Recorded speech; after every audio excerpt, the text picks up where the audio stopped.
Vamos ler a palavra no Evangelho de São Mateus, no capítulo 9, e diz assim os primeiros versículos, olha. Entrando num barco, Jesus passou para o outro lado do mar e foi para a sua própria cidade. E eis que lhe trouxeram um paralítico deitado num leito. Jesus, vendo a fé que eles tinham, disse ao paralítico: coragem, filho, os seus pecados estão perdoados. Mas alguns escribas diziam entre si: ele está blasfemando.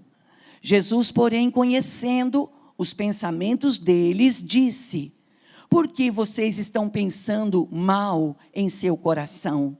Pois o que é mais fácil dizer: os seus pecados estão perdoados? Ou dizer: levante-se e ande? Mas isso é para que vocês saibam que o Filho do Homem tem autoridade, ou seja, ele tem poder sobre a terra para perdoar pecados. E disse ao paralítico: levante-se, pegue o seu leito e vá. Olha isso. E vá para a sua casa. E o homem se levantou e voltou para casa. Vendo isso, as multidões, possuídas de temor, deram glória a Deus, que tinha dado tal autoridade aos homens. Vamos orar, irmãos. Querido Espírito Santo, nós estamos em uma semana de muito trabalho. E é natural, meu Deus, que às vezes o nosso corpo esteja um pouco cansado. Mas nesse momento nós oramos a Ti humildemente, pedimos que a Tua presença, Senhor, encha todo este lugar. Como o Senhor está aqui conosco desde a hora que chegamos, através do louvor, através dos testemunhos, da consagração das nossas ofertas. Deus, nós oramos que a Tua presença, ela fique aqui e ela esteja tocando a nossa vida, a ponto de não sermos mais os mesmos. Então nós oramos e pedimos: fique conosco e nos abençoe, no nome de Jesus. Amém e amém. Por favor, irmãos, queiram sentar-se. Glória a Deus. Glória a Deus. Irmãos, nós esperamos em Deus que todos estejam bem. Que todos nós estejamos bem de saúde, no nosso emocional, no nosso físico e no nosso espírito também. E quero dizer o que eu sempre digo, que a gente vir aos cultos no final de semana, quando dá para dar uma descansadinha, é louvável para nós. Mas vim para um culto de quarta-feira à noite, nós já tivemos culto às 6:30 da manhã, às 5:30 e agora esse terceiro culto. Eu chamo isso de uma atitude, uma manifestação de milagres, irmãos. Isso é milagre. Ou seja, nós estamos fazendo isso, não faz um ano, não faz dois, faz muitos anos. E grandes coisas Deus tem feito por nós. E agora, como disse o pastor hoje, agora há pouco, nós estamos dando início em todo o país, em toda a igreja do Evangelho Quadrangular no Brasil, está dando início a essa campanha maravilhosa de milagres. Olha isso. E o que é milagres? O que é milagre? Milagre é aquilo que foge da minha capacidade de raciocínio. Foge do controle das minhas mãos. Aquilo que eu não posso fazer, só Deus pode fazer, e isso é milagre. E se a gente pudesse passar com o microfone aí no meio da congregação, ou mesmo na sua casa, você pudesse nos enviar, e nós fôssemos perguntar: quantos já receberam milagres? Embora nós tenhamos pessoas que levantam bandeira dizendo que milagres não existem, que milagres não acontecem mais, nós estamos aqui reunidos enfatizando que a igreja do Evangelho Quadrangular, ela é uma igreja que acredita em milagres. Nós somos frutos de milagres, porque, irmãos, de verdade, se não fora o Senhor ao nosso lado, se não for a boa mão de Deus sobre nós, sobre a nossa família, onde nós estaríamos hoje? Eu sempre conto aqui, a minha mãe é uma senhora com 85 anos, E ela vai nos cultos na igreja dela, lá em Santa Gertrudes, na segunda igreja do Evangelho Quadrangular. Ela é membro lá na igreja da minha irmã e do meu cunhado. E ela diz assim: no dia seguinte que eu ouço o culto, Lourdes, e no domingo nós estávamos pregando aqui, e na segunda ela ouviu. Ela disse: quando eu vi você pregando, minha filha, quando eu vi você falando do amor de Deus, dos cuidados de Deus, eu me alegrei demais. E quando ela disse eu me alegrei demais, eu perguntei assim: mãe, com que você se alegrou? Ela falou: por eu ter feito parte da história.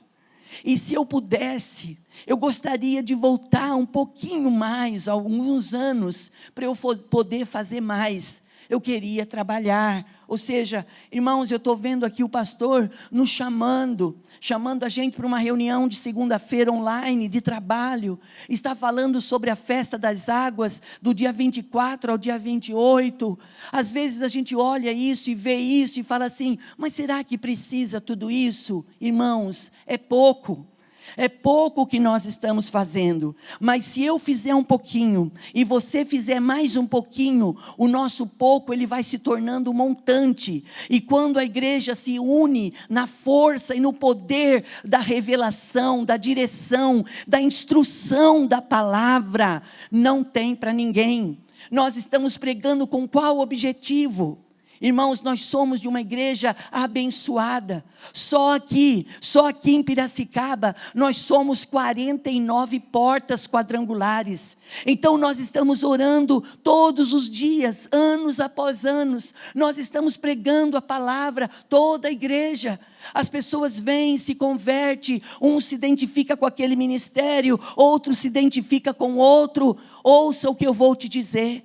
Não preocupe com as pessoas que não se identificam com esse ministério ou acham meios e facilidades de ir para outro. Não se preocupe com pessoas que já conheceram Jesus como Salvador, que já confessaram com a sua boca e já estão salvas. Os salvos, irmãos, eles já têm direção e eles sabem para onde vai. A igreja está reunida milagrosamente, fazendo agora, dando início a essa campanha de milagres, para alcançar todos aqueles que ainda não ouviram falar de Jesus.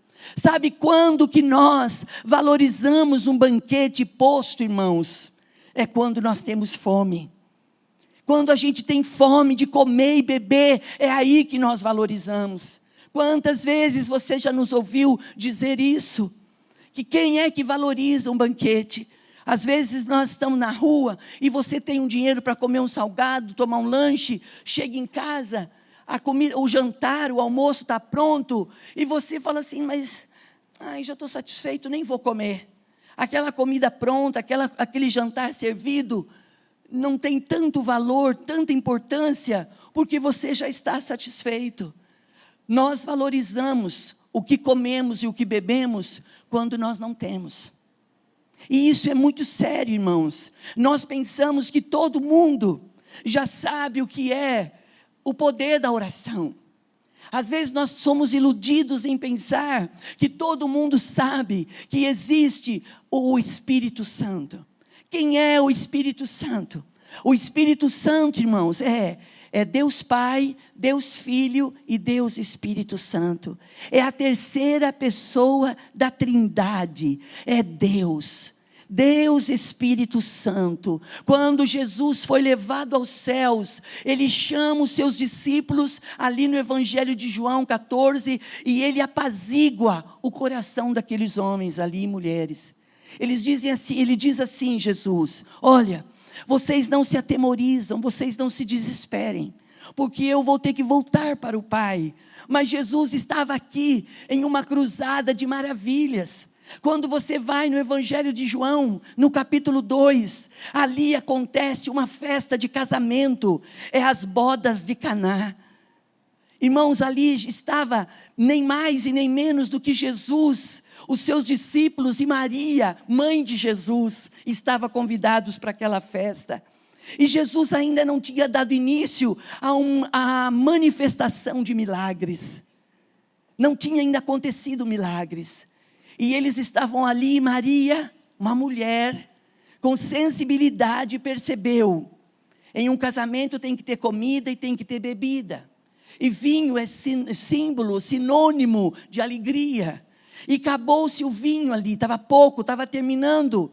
Maria vai por perto de Jesus e diz assim: você viu, o vinho dele está terminando. E Jesus olha e diz assim: o que tenho eu contigo, mulher? Ainda não é chegada a minha hora. Isso eu sei, isso você sabe. Mas ele ainda não tinha dado início. Mas ele não ia deixar de fazer, porque ele tinha um propósito, ele tinha um objetivo, ele veio para isso, ele veio para dar algumas ordens, ele veio para nos dar orientações, ele veio para ser modelo, e Jesus diz assim: olha, aqueles que creem em mim, não só farão milagres que eu fiz, farão obras maiores ainda. Então, nesta noite de milagres, homens e mulheres, senhores e senhoras, moços e moças, irmãos que estão em suas casas, ouça o que eu vou te dizer. Não deixe que as obras da carne, que é inveja, competição, mentira, engano desse mundo, desse sistema, governe a sua mente de homem e mulher de Deus. Nós somos homens e mulheres de Deus. Se estar com pessoas que te influenciam negativamente, querendo viver uma vida desregrada, uma vida de desobediência, uma vida de incredulidade, eu te convido, afaste-se. Afaste-se. Não esteja sentado à mesa onde pessoas cometem blasfêmia, onde pessoas falam dos outros, comentam fofoca, mentira, engano. No muito falar, nós falamos o que é e o que não é. Irmãos, e nesta campanha que nós estamos dando início de 40 dias, nós estamos nos preparando para ver o sobrenatural acontecer. Ouça o que eu vou liberar agora sobre a igreja do Evangelho Quadrangular na cidade de Piracicaba. Todas as vidas que tiverem com amarras, pessoas amarradas, pessoas que estão dizendo: pastora, está faltando tão pouco para o meu milagre, mas já faz anos que eu estou aguardando e ele não vem. Nesses 40 dias, você sairá do seu lugar e você subirá nesse altar e vai dizer: eu estava condicionado a um papel, mas pelo poder da palavra, eu fui liberto, eu fui livre, pelo poder da palavra, liberada em nome de Jesus. Você crê nessa palavra? Dá um glória a Deus, irmãos.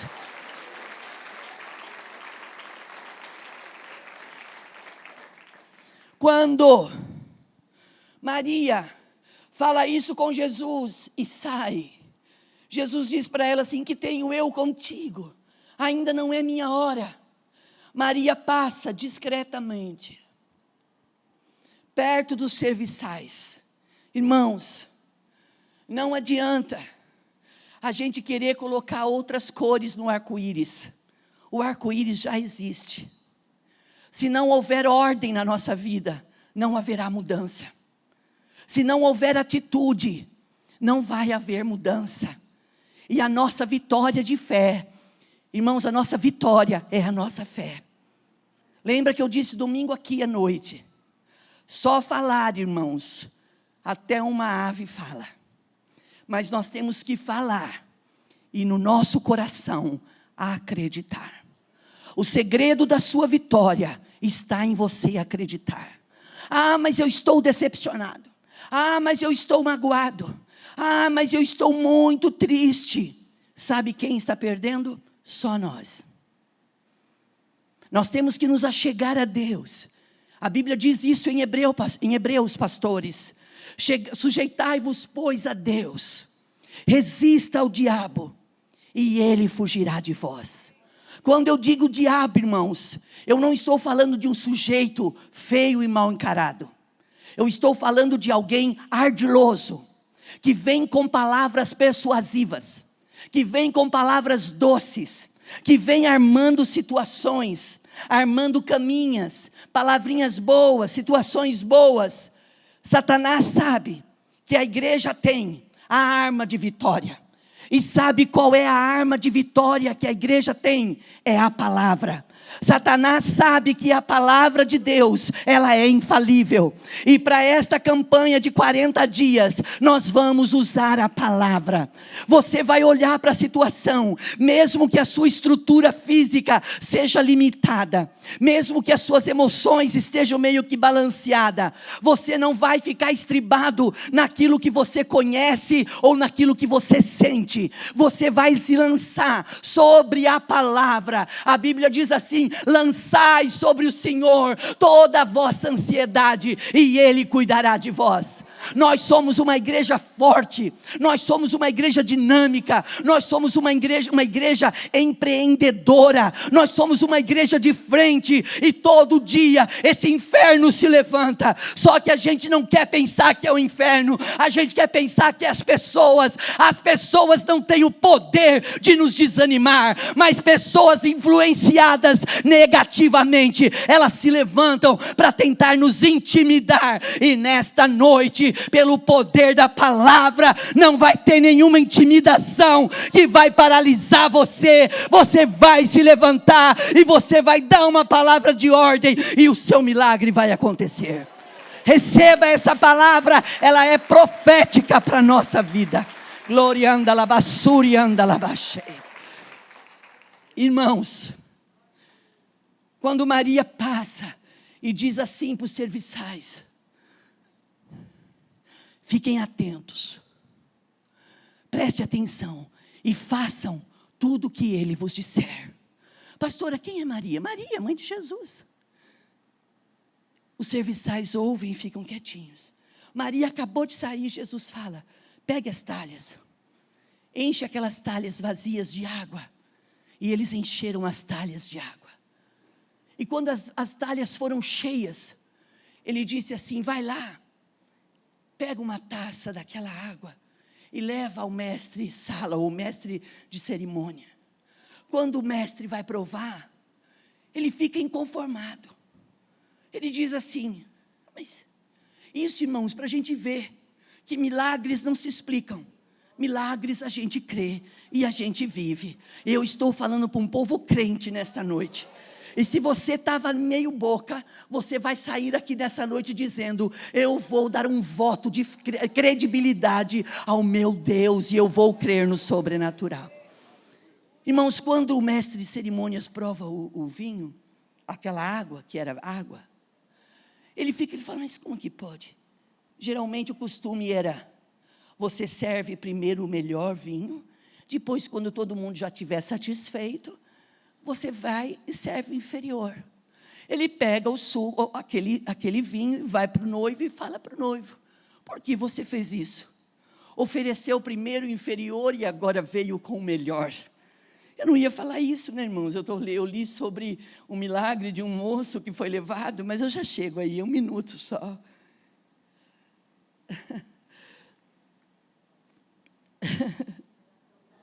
Para a gente ver, irmãos, que o que Deus tem feito na nossa vida não é pouco, não. Grandes coisas tem feito o Senhor por nós, e por isso estamos alegres. Eu vejo aqui na igreja irmãos queridos, famílias, que perdem seus entes queridos, e poderiam perfeitamente, nesse período de luto, estar em casa, jogado no sofá, coberto, chorando a dor, chorando a saudade. Mas nós somos um povo, irmãos. Por exemplo, teve uns 2 domingos atrás, 2 domingos, eu estava sentada aqui, veio na hora da oferta, veio uma irmã muito querida. Ela trouxe a oferta e quando ela voltou, os olhos dela bateu no meu. E eu vi dor nos olhos dela. Mas só que ela parou.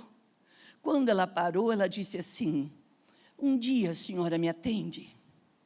Falei: irmã, quando a senhora precisar, eu te atendo. Eu falei: onde está doendo? Ela falou: o meu coração, pastora, o meu coração está doendo demais. Eu falei: o que houve? Ela disse: faz 4 meses, o meu filho morreu. Falei: um moço jovem, bem sucedido, sofreu um acidente e morreu. Eu disse, e você? Ela falou, eu estou firmado na palavra. Eu estou na promessa. A única coisa que a palavra me diz é que um dia nós nos encontraremos. Eu falei, irmã, não é que eu vou te atender. Eu vou te atender agora. Eu entrei ali com ela e sentei. Se ela estiver me ouvindo, se ela estiver aqui, eu acho que ela não está aqui, está? Essa irmã não está. Se ela estiver me ouvindo, ela vai saber que eu estou falando dela, estou falando a verdade. Quando eu sentei com ela, eu não tive palavras. A única coisa que eu tive, Saulo, foi condição de chorar com ela. Me parece que a Bíblia tem uma palavra assim. Nós devemos nos alegrar com os que se alegram. E devemos chorar com os que choram. Só que nós, a igreja do Senhor, quando tem alguém chorando, nós temos a presença do Espírito Santo em nós. Então nós temos um bálsamo, nós temos uma palavra de consolo, de cura. Mesmo que você não fale nada, mas só de você estar ali junto, o Senhor já está fazendo uma obra maravilhosa. E eu vejo pessoas passando por vale, e essas pessoas choram sim, de saudade, de dor, de meu Deus, porque foge do raciocínio da gente. Uma pessoa jovem, uma pessoa com um futuro promissor, o Senhor recolher. Irmãos, olhe bem para mim. Não pense que a nossa eternidade é aqui. Aqui só é uma passagem. Mas a eternidade que nós vamos viver é nesta vida que nós escolhemos. E eu escolho acreditar no poder da palavra. E eu encorajo você a acreditar no propósito de Deus. A Bíblia diz que quando acontecer o arrebatamento, os que estiverem mortos vão ressuscitar primeiro. E nós, os que estivermos vivos, seremos levantados, tirados daqui e nos encontraremos nos ares. Isso, irmãos, é o milagre da igreja. A ressurreição de Jesus, ela nos leva a crer no arrebatamento. Pastora, por que você está falando isso? Porque eu não estou pregando para uma igreja que não passa por vale de dor. Quantos momentos de dor você teve? Quantos momentos de enfermidade já passou pela sua casa? E muitos irmãos fizeram campanhas de oração e foram livres, curados. E outros irmãos morreram. E Deus não agiu? Agiu. Em todas as coisas Deus tem um propósito. E ali em Caná da Galileia, Jesus dá início ao seu ministério, transformando barris de água em vinho, a ponto do mestre de cerimônia pensar que era o melhor vinho. Por isso que nesta noite eu libero sobre você os nossos fins serão melhor do que os nossos começos, irmãos. Não desista, não esmoreça, não esmoreça. Eu estava lendo uma mensagem essa semana, que eu li alguma coisa que diz assim, olha, se você não puder voar, corra. Se você não puder correr, ande.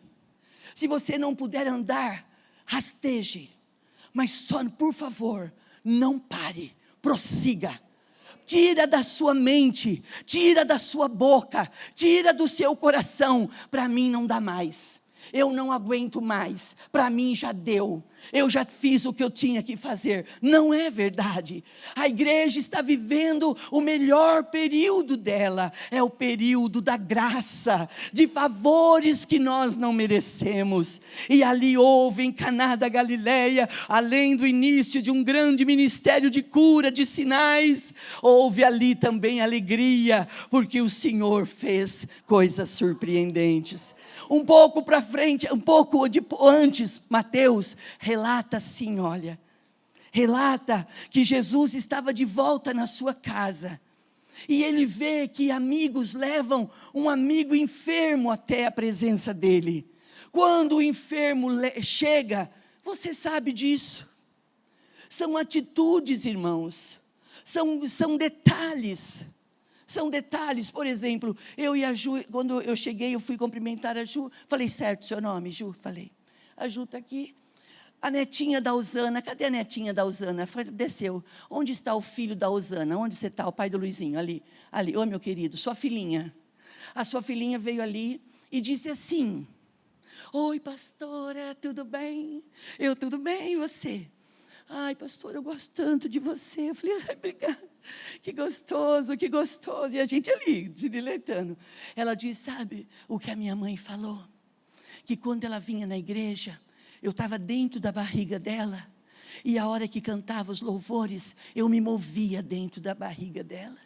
Eu falei, e hoje? Ela falou assim, hoje os louvores a cantam, eu amo, pastora, eu amo. E sabe o que vocês fizeram? Quando eu era pequenininha, o meu pai e a minha mãe me trouxeram aqui, e vocês me levantaram para o Senhor. Irmãos, essa menininha é uma missionária, não é, gente? A sua hã? E domingo ela pediu uma Bíblia, porque ela queria levar, né? Olha, e domingo ela pediu uma Bíblia para o pastor. Eu vi ela toda entretida ali, ela estava escrevendo que ela ganhou uma Bíblia do pastor. Olha isso. Gente, a gente não pode olhar para uma criança com essa atitude e achar que ela é uma criança só. Além de criança, ela tem dentro dela um espírito missionário. Ela está contando coisas que ela viveu no ventre da mãe dela. Ela contando que a mãe e o pai trouxe e os pastores levantaram para o céu. É isso que Deus está querendo de mim e de você. Conte as maravilhas que o Senhor tem feito. Irmãos, quando você estiver nos lugares e as pessoas estiverem reclamando, murmurando, não entra nessa vibe. Não. Se você reclamar, você é igual, mas nós somos diferentes. Quando a pessoa começa a reclamar, fala, calma, isso vai passar, daqui a pouco tudo isso passa, mas a gente tem que ter atitude de fé, né? Conta a sua fé. Porque é assim que a gente vence. Nós já somos um povo experimentado. Nós sabemos que lamentações, reclamações abrem abismo em cima de abismo. Mas quando nós ouvimos a palavra, a gente entende que a fé, ela vem pelo ouvir. Ouvir o quê? A palavra. Testemunhe. E quando Jesus vê aqueles homens trazendo o paralítico, Jesus fala, olha que bonito. Olha que atitude bonita. E Jesus olha para ele e diz, filho, perdoados são os seus pecados. Irmãos, ele estava sendo levado porque ele era um paralítico. E ele estava recebendo da palavra, da boca de Jesus, perdão de pecados. Só quem é perdoado sabe a importância de não ter o jugo do pecado sobre a gente. Irmãos, o peso do pecado, ele gera morte. O pecado é caminho de morte. O pecado não deixa a pessoa ter paz, não tem alegria. Mas a Bíblia diz em 1 de João 1,9, se confessarmos os nossos pecados, Deus é fiel e justo para nos perdoar os pecados e nos purificar de toda injustiça. Não fique carregando peso que não é seu. Para de ficar se culpando, para de ficar se cobrando, para de querer ser perfeito, nós não somos e nunca vamos ser. E pare de cobrar dos outros também, para de querer esperar muito do próximo, para. O que o Senhor trouxer na sua mão para fazer, faça conforme as suas forças. Ai, irmãos, quando Jesus libera perdão para aquele homem, lá fora tinha os conhecedores da lei, os escribas, e eles disseram, pronto, só faltava essa. Agora, mais uma ali cometendo blasfêmia, perdoando pecados. Quem ele é para perdoar pecados? Aqueles homens ainda não sabiam quem era Jesus, mas eu e você já sabemos quem ele é. Porque nós já tivemos os nossos pecados perdoados, e nós temos que contar para as pessoas. Quando Jesus olha para os escribas, Jesus fala assim, por quê? Vocês pensam assim na cabeça de vocês? O que vocês acham que é mais fácil? Dizer a este homem, perdoados são os seus pecados? Ou dizer a ele, levanta-te, tome a tua cama e volte para a sua casa. Nisso, irmãos, o homem recebeu uma força e começou a se animar. Irmãos, aquele homem foi colocando-se de pé e pegou a maca e foi embora para casa. Voltou para casa. Para que isso?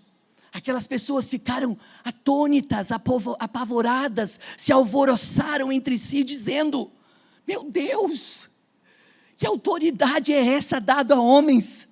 Irmãos, Jesus diz: para que vocês saibam que o Filho do Homem tem poder na terra, não só de perdoar pecados, mas dizer ao paralítico: levanta e anda.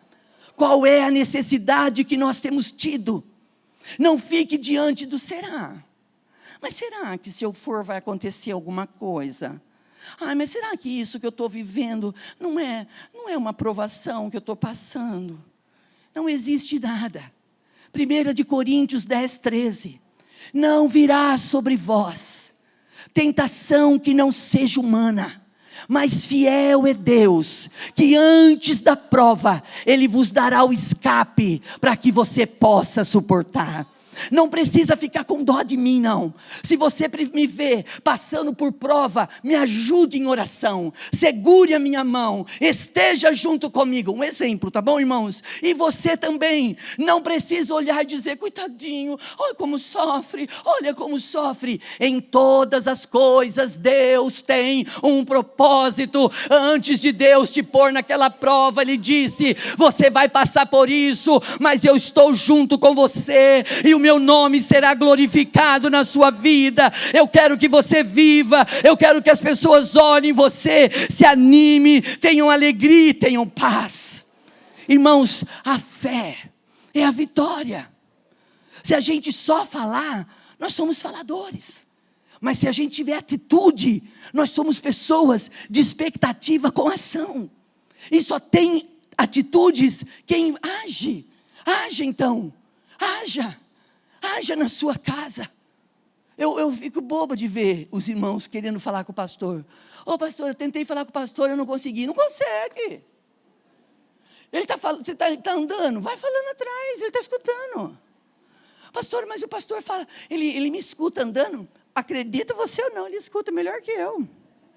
Ele escuta melhor do que eu, sentada olhando para a sua cara. Você está contando para mim, eu fico assim, o que será que ela está querendo dizer? O que está querendo dizer? O pastor falou: já sei o que você quer dizer. Vai resolver. Rápido. Ele é o nosso líder, irmãos. E quando a igreja tem um líder, quando um povo tem um líder, esse povo não perece. Abraça, irmãos. Abraça. Vem para cima. Nós já temos vindo, irmão, mas vamos mais. Vem, irmãos, venha para curar. Venha para sarar. A gente não está sendo sarado, irmão, só para ficar bonzinho, não. Nós estamos sendo sarados. Nós estamos sendo regenerados, transformados, libertados. É para transferir essa bênção para outros. Você pode ficar com essa palavra. Pensando na comunidade e para facilitar a vida de cada um, nossa igreja possui 3 formas para devolvermos os dízimos e as ofertas. Você pode comparecer em um dos cultos em nossa igreja ou entregar para nossos pastores de plantão. Lembrando que o templo fica aberto das 8 da manhã às 18 horas. Você pode fazer uma transferência bancária, sendo TED ou DOC, do banco de sua preferência, ou um depósito direto no caixa, lembrando dos nossos dados para depósito ou transferência. Agora, você pode usar o Pix, um jeito prático e rápido de fazer pagamentos. Para fazer, é muito fácil. É só acessar o aplicativo do seu banco e escolher Pix. Clique em transferir e coloque a chave do destinatário. Na nossa igreja, a chave é o número do CNPJ. Digite o valor, confira os dados da conta e clique em transferir. Pronto, transferência realizada com sucesso. Para entregar o seu dízimo ou a sua oferta, faz um Pix.